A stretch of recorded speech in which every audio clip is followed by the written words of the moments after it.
Hello friends, last video में हम लोगों ने सॉर्टिंग के बारे में डिस्कशन किया था, जिसके थ्योरेटिकल कॉन्सेप्ट को हम लोगों ने पढ़ा था।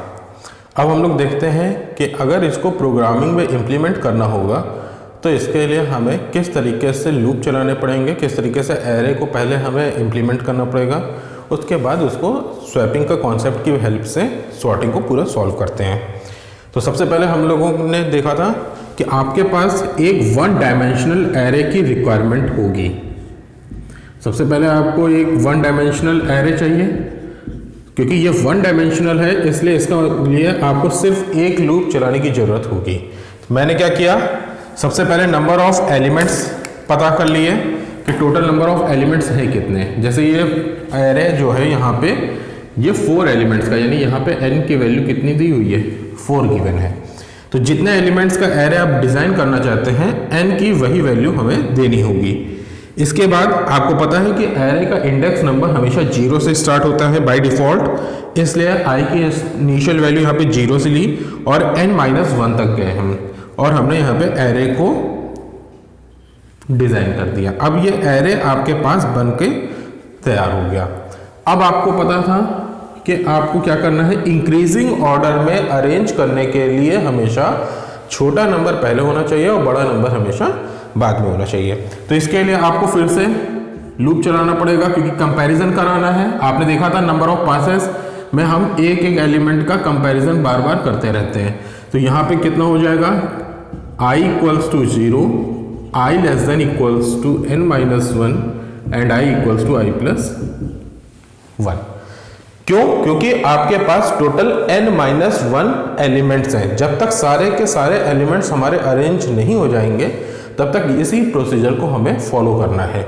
और आपने देखा था कि जैसे जैसे हमारे पास नंबर ऑफ पासेस कम हो रहे हैं वैसे हमारा कंपैरिजन कम होता जा रहा है। ये देखिए, लेस देन n-i-1। आपने देखा था कि पास 1 के कंप्लीट होने पे एक एलिमेंट हम लास्ट से छोड़ देते हैं, इसी तरीके से पास 2 के कंप्लीट होने पे लास्ट के 2 एलिमेंट को छोड़ते हैं। तो कितने एलिमेंट हमें लास्ट में छोड़ देने हैं इसका पता लगाया जा रहा है n-i-1 से। फिर आगे आपको पता है j इक्वल्स टू j+1। अच्छा, अब आपको ये पता है कि स्वैपिंग कब करनी है, जब अगर ये वैल्यू हमारे पास 0 है, इसका इंडेक्स नंबर हमारे पास 0 है, इसका इंडेक्स नंबर 1 है, इसका इंडेक्स नंबर 2 है, इसका इंडेक्स नंबर 3 है। तो जब हम कंपैरिजन कराते हैं तो 0 एलिमेंट का कंपैरिजन 1 वाले एलिमेंट के साथ होता है। फिर हम और आगे बढ़ते हैं तो 1 का कंपैरिजन 2 के साथ होता है, और आगे बढ़ते हैं तो 2 का कंपैरिजन 3 के साथ होता है।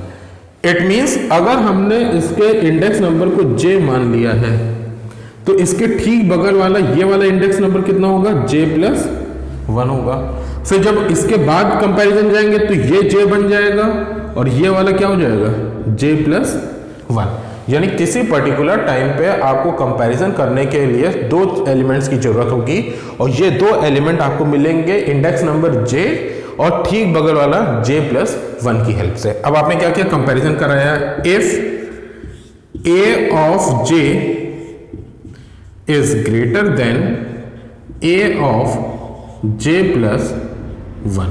हम इक्वल टू का साइन इसलिए नहीं लगा रहे हैं क्योंकि अगर दोनों वैल्यू सेम है तो स्वैपिंग करने से आपको कोई बेनिफिट नहीं मिलेगा। जैसे अगर यहाँ पे मान लीजिए सेकेंड और फर्स्ट एलिमेंट सेम है 9, तो यहाँ पे जब हमने कंपैरिजन किया तो यहाँ पे स्वैप करने से कोई फायदा नहीं है, क्योंकि वैल्यूज तो सेम आ रही हैं, इसलिए हमने यहाँ पे इक्वल टू के साइन को हटा रखा हुआ है।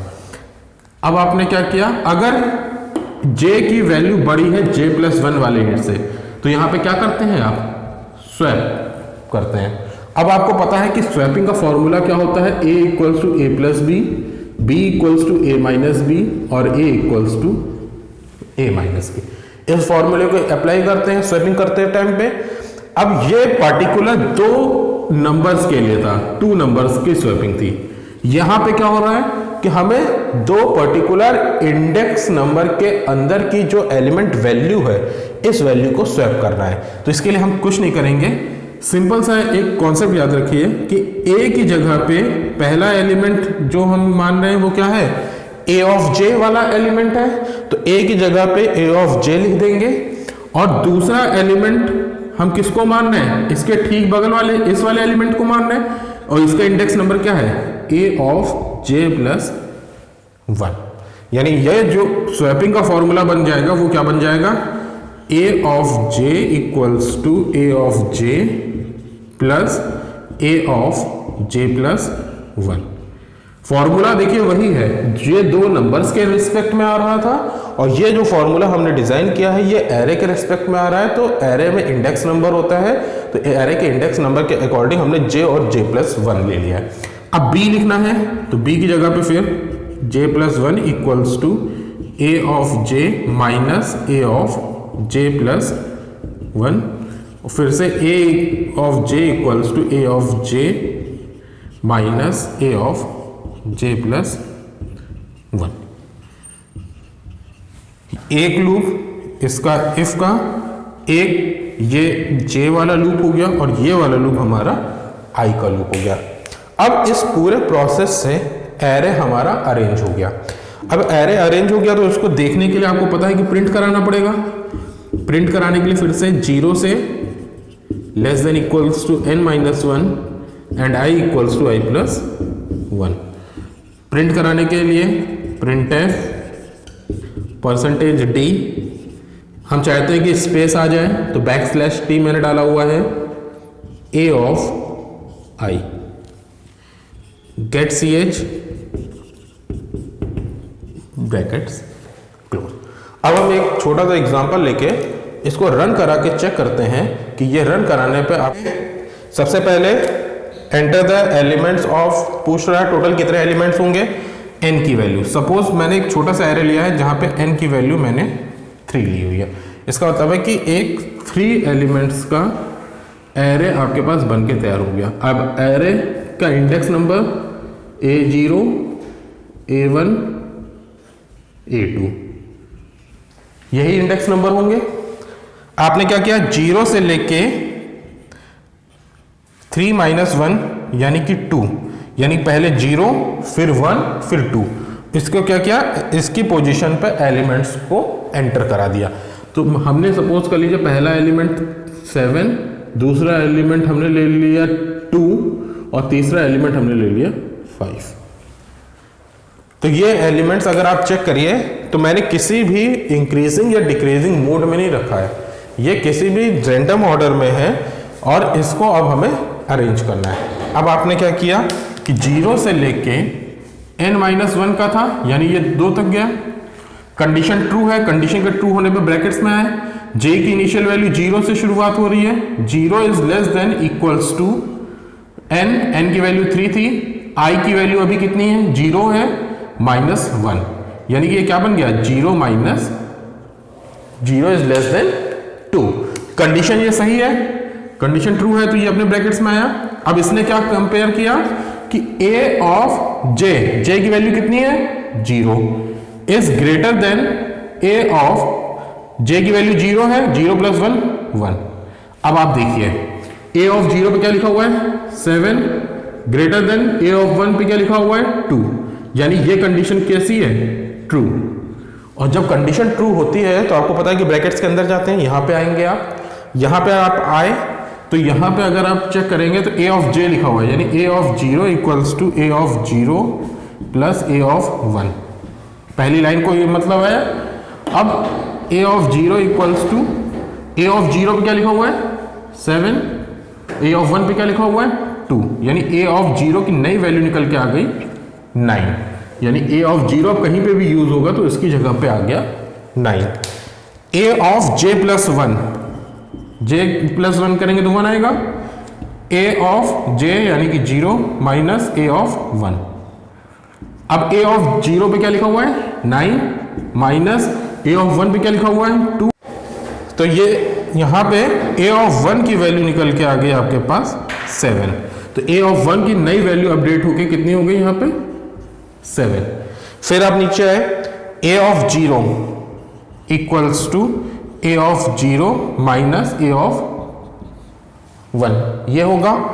a ऑफ 0 पे कितना लिखा हुआ है 9 माइनस a ऑफ 1 पे कितना लिखा हुआ है 2 7। सॉल्व किया तो वैल्यू निकल के आ गई a ऑफ 0 की 2। पुरानी वैल्यू को रिमूव किया नई वैल्यू आ गई। तो अब आप देखिए पहले आपके पास 7 और 2 लिखा हुआ था, अब यहाँ पे 2 और 7 हो गया।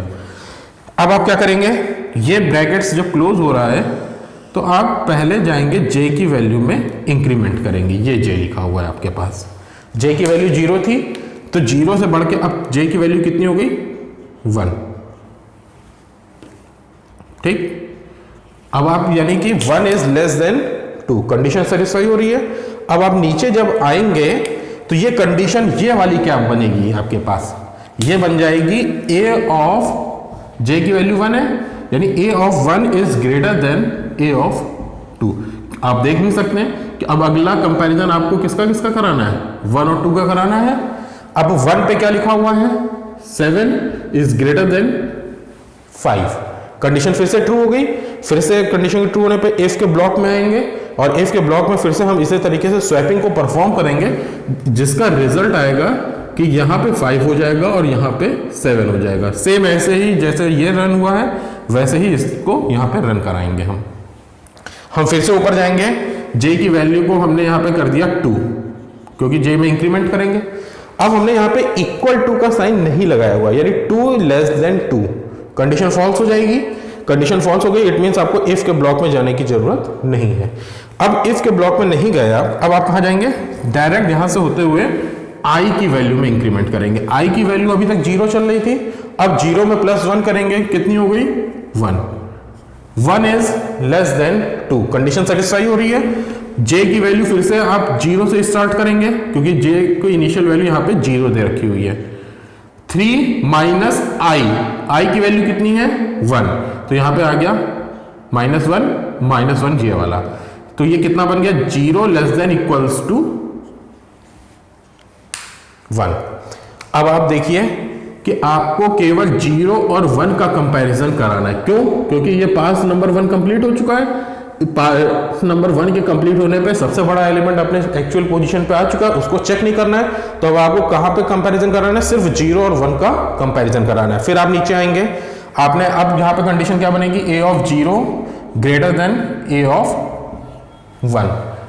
अब a ऑफ 0 की वैल्यू 2 है, 2 इज ग्रेटर देन 5, कंडीशन कैसी फॉल्स, कंडीशन फॉल्स होगी तो इफ के ब्लॉक में जाने की जरूरत है नहीं, क्योंकि ब्लॉक में तभी जाएंगे जब कंडीशन ट्रू निकलेगी।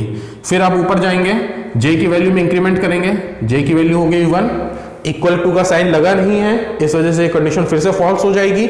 यानी यहां से होते हुए अब हम फिर से जाएंगे i की वैल्यू को इंक्रीज करने के लिए। i की वैल्यू हो गई 1 से बढ़ के 2, j की वैल्यू फिर से यहां से 0 से शुरुआत होगी। अब i को जब यहां पे माइनस करेंगे तो ये कितना बन जाएगा, j की वैल्यू तो 0 है, 0 इज लेस देन 0। अब 0 लेस देन इक्वल टू का साइन लगा नहीं है, 0 लेस देन इक्वल टू 0 होता तो ये कंडीशन ट्रू होती, लेकिन यहाँ पे इक्वल टू नहीं है, इसलिए ये कंडीशन कैसी हो गई, फॉल्स हो गई। जब कंडीशन फॉल्स हो गई हमारे पास तो इसका मतलब है कि इसके अंदर जाने की आपको जरूरत नहीं है, यहीं पे आपकी प्रोसेसिंग पूरी रुक जाएगी। अब आप देख सकते हैं कि ये एरे आपका सॉर्टेड फॉर्म में आ चुका है। अब एरे आपका बन के आ चुका है, आपने 0 से लेके n-1 का फिर से लूप चलाया, जो एरे सॉर्टेड फॉर्म में आया उसको आपने प्रिंट करा दिया। तो ये पूरी प्रोसेसिंग थी यूजिंग बबल सॉर्टिंग टेक्निक। इसको रन करा के आप लोग देखिए, अगर कहीं पे कोई प्रॉब्लम आती है तो आप फिर से डिस्कस कर सकते हैं। Thank you. अब हम दूसरा करते हैं, तो क्या करें, इसको होल्ड करें, ये टॉपिक खत्म हो गया है, अब हम दूसरा टॉपिक उठाएंगे। मतलब इस वीडियो को इसको जोड़ना नहीं बंद कर।